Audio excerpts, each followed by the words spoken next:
kita panjatkan kepada Tuhan, di mana kita masih diberikan kesehatan hingga pada saat ini.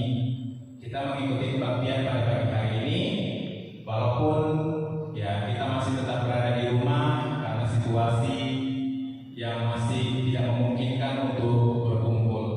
Tapi walaupun demikian, Tuhan itu maha hadir. Dimanapun kita berada, ketika kita memanggil nama Tuhan, Tuhan hadir dalam ibadah kita. Amin anak-anak sekalian. Nah, sebelum kita melakukan kebaktian, mari kita angkat pujian, kejarlah dan lihatlah.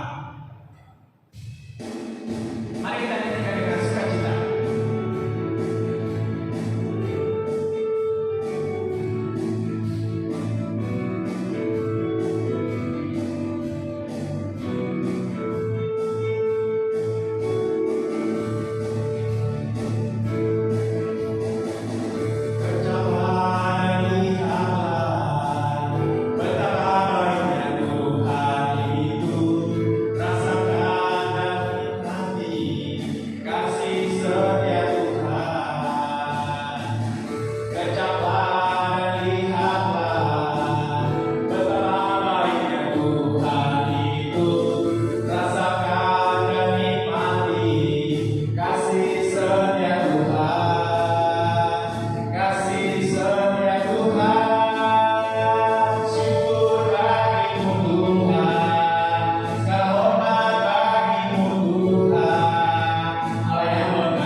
Terpujilah Engkau ya Tuhan, Allah yang kami sembah di dalam nama Yesus Kristus. Terima kasih atas kebaikan-Mu di dalam kehidupan kami. Kami boleh merasakan, kami boleh mengecap Tuhan kasih berkat-Mu yang melimpah dalam kehidupan kami. Ketika Tuhan masih memelihara hidup kami, dasar ini Tuhan Kau masih berikan kesehatan kepada kami, sehingga kami Tuhan boleh melakukan segala aktivitas kami dengan baik ya Tuhan. Terima kasih Bapa, terlebih ketika Engkau menjaga kami dari terutama yang lagi mewabah di negara kami ya Tuhan, yaitu COVID-19 ya Tuhan. Biarlah kiranya Tuhan kami selalu berserah diri kepada-Mu, supaya kami Tuhan Engkau tutup bungkus dengan darah-Mu, sehingga kami Tuhan tidak menjadi bagian orang-orang yang terkena virus tersebut ya Tuhan. Kami tutup bungkus hidup kami, bahkan keluarga kami ke dalam tangan pengasihan-Mu, supaya kami juga Tuhan selalu mendapatkan perlindungan yang daripada Tuhan saja. Terima kasih Bapa, kami tetap memuji dan memelihara nama-Mu, walaupun kami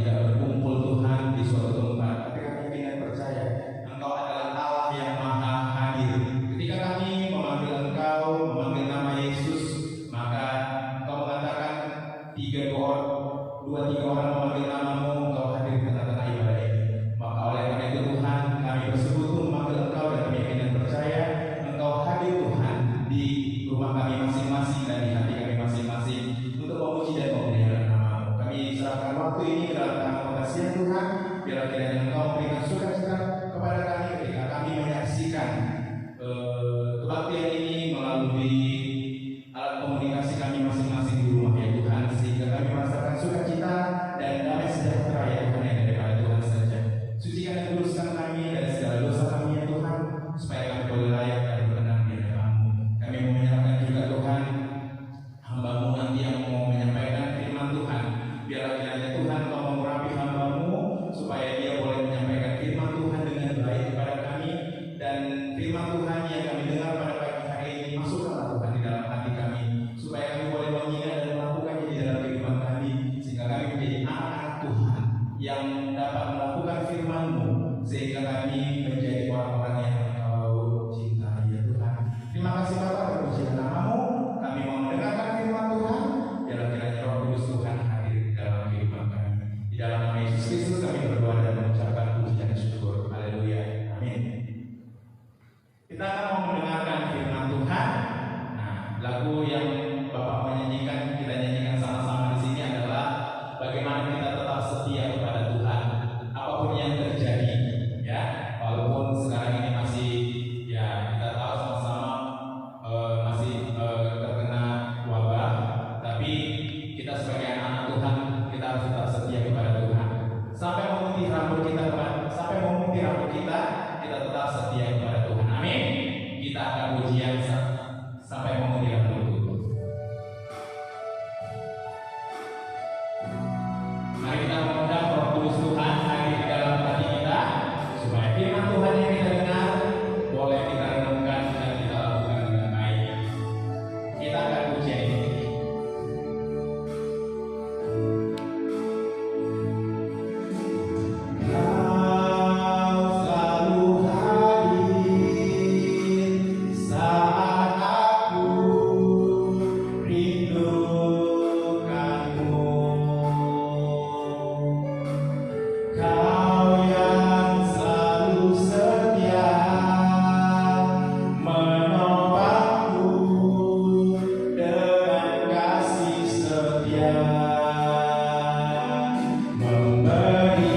kita mendengarkan firman Tuhan, mari kita bersatu di dalam doa.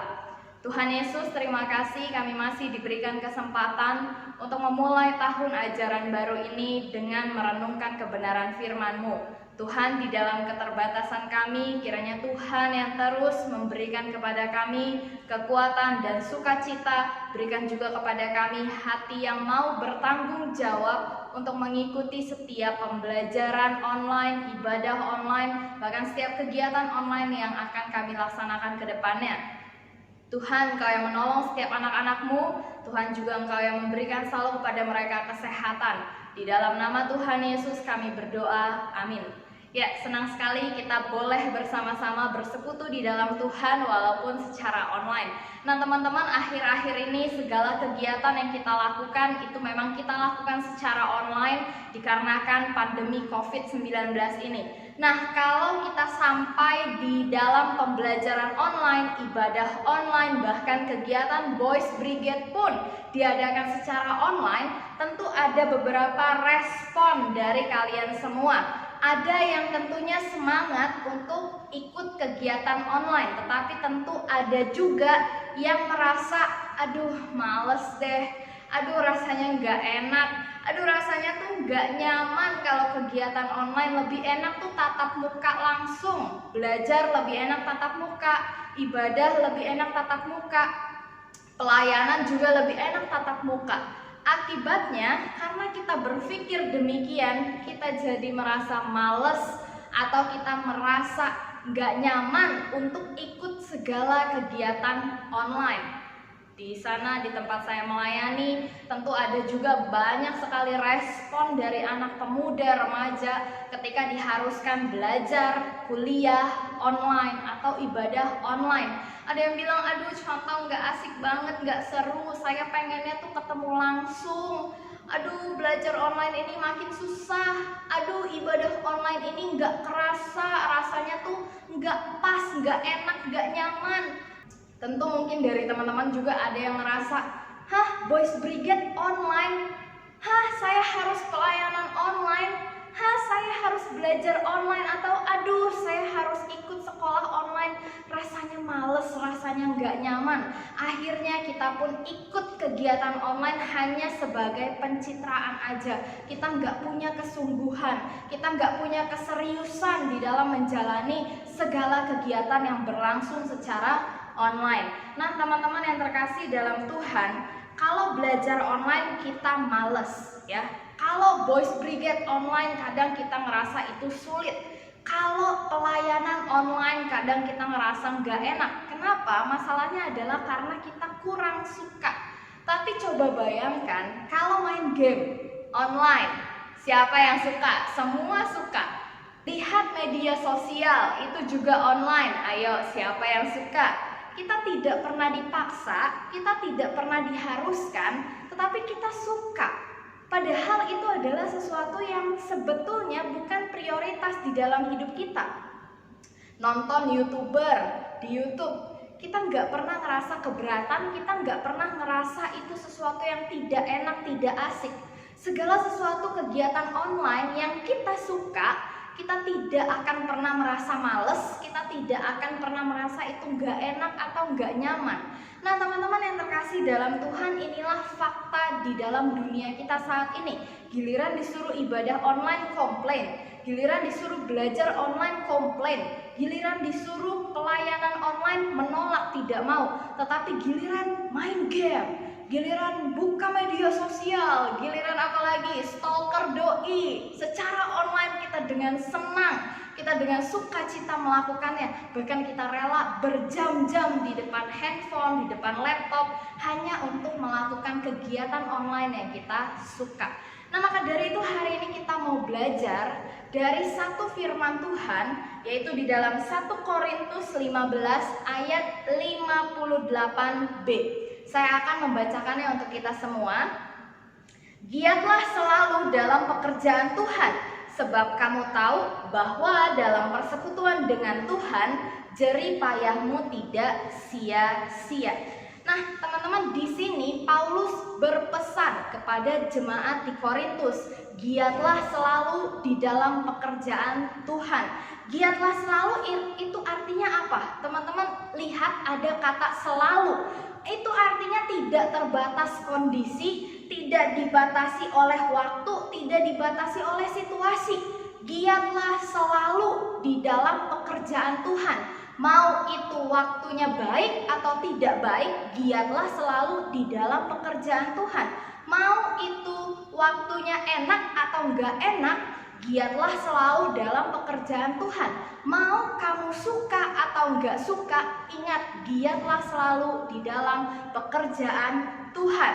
Kalau kondisi sekarang, mau itu ibadah online atau ibadah tatap muka, yang kita suka atau yang kita nggak suka, giatlah selalu dalam pekerjaan Tuhan. Ketika kamu disuruh melayani di dalam ibadah online, ingat satu prinsip, giatlah selalu walaupun kamu suka atau tidak suka. Giatlah selalu di dalam pekerjaan Tuhan.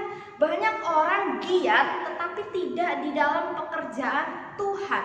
Nah, kalau kita bicara soal giatlah selalu dalam pekerjaan Tuhan, kita mungkin berpikir pekerjaan Tuhan itu apa sih? Maka untuk menjawab ini kita harus kembali melihat kepada Yesus ketika dia masih ada di dalam dunia. Apa saja hal yang Yesus kerjakan selama dia masih ada di dalam dunia? Yang pertama, Yesus giat di dalam memberitakan Injil. Dari pagi, siang, sampai malam, Yesus giat memberitakan Injil. Dimanapun dia berada, dia mengajarkan tentang bagaimana manusia harus bertobat, supaya manusia bisa lepas dari dosa, dan manusia bisa memperoleh hidup yang kekal. Yesus sangat giat di dalam memberitakan Injil. Hal kedua yang Yesus lakukan adalah dia giat di dalam melayani sesama.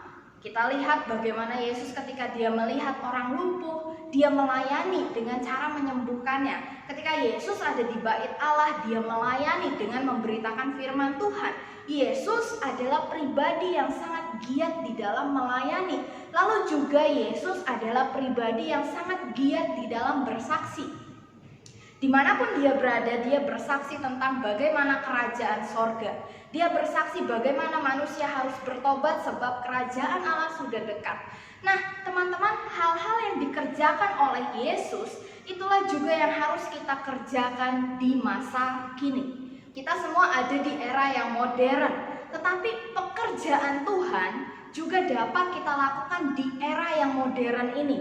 Yesus memberitakan Injil, maka kita pun harus rajin menceritakan tentang bagaimana Tuhan Yesus menebus dosa kita. Yesus melayani sesama, maka kita pun harus berani untuk melayani. Baik itu kita melayani di gereja, atau kita melayani di rumah, atau kita melayani di segala tempat, di dalam segala aspek kehidupan kita. Kita harus berani untuk melayani karena Yesus telah memberi contoh untuk kita melayani. Jadi jangan kita berpikir, aduh saya males melayani karena kondisinya lagi ini, kayak begini, harus online, saya nggak bisa. Jangan kita berpikir demikian, karena kita melakukan pekerjaan Tuhan. Pekerjaan Tuhan harus dilakukan, dikerjakan baik atau tidak baik waktunya. Waktu kita online atau tatap muka, pekerjaan Tuhan harus tetap dilakukan.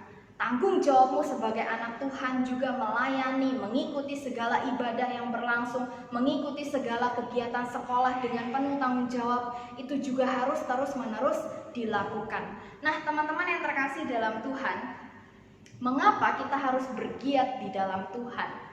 Yang pertama harus kita sadari adalah kenapa saya harus bergiat di dalam Tuhan, karena Tuhan sudah menganugerahkan kehidupan.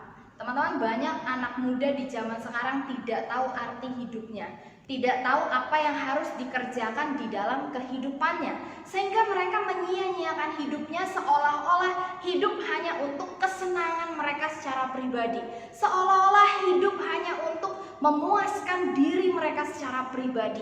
Nah, tetapi kalau kita sebagai anak Tuhan, kita sadar bahwa hidup adalah anugerah daripada Tuhan, maka kita akan berpikir apa yang saya dapat lakukan untuk Tuhan. karena Tuhan telah menganugerahkan hidup bagi saya. Jadi mengapa saya harus bergiat di dalam melayani Tuhan? Satu yang harus kamu pegang, kamu telah dianugerahkan hidup oleh Tuhan. Maka pakailah hidup untuk bergiat di dalam pekerjaan Tuhan. Lalu yang kedua adalah Tuhan sudah menganugerahkan keselamatan.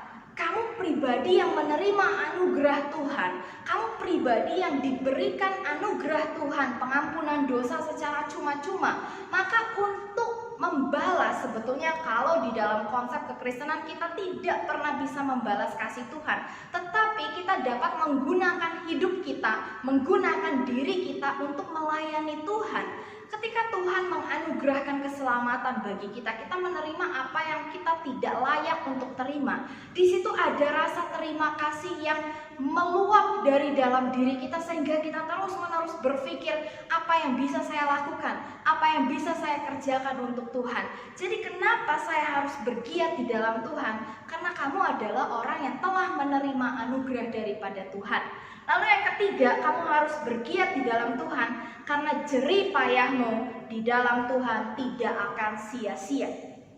Hari ini kamu capek karena melayani Tuhan. Hari ini kamu mengorbankan banyak hal untuk melayani Tuhan. Hari ini kamu melakukan banyak hal untuk melayani Tuhan. Kamu meninggalkan kumpul bersama teman. Kamu meninggalkan gamemu untuk melayani Tuhan. Kamu mengorbankan dirimu untuk melayani Tuhan. Teman-teman, itu tidak pernah sia-sia. Kamu belajar dengan sungguh-sungguh. Kamu ikut kegiatan di sekolah dengan sungguh-sungguh dan kamu memuliakan Tuhan di dalamnya. Itu tidak akan pernah sia-sia, teman-teman. Di dalam dunia ini selama kita hidup, Tuhan memperhitungkan segala hal yang kita kerjakan di dalam dunia.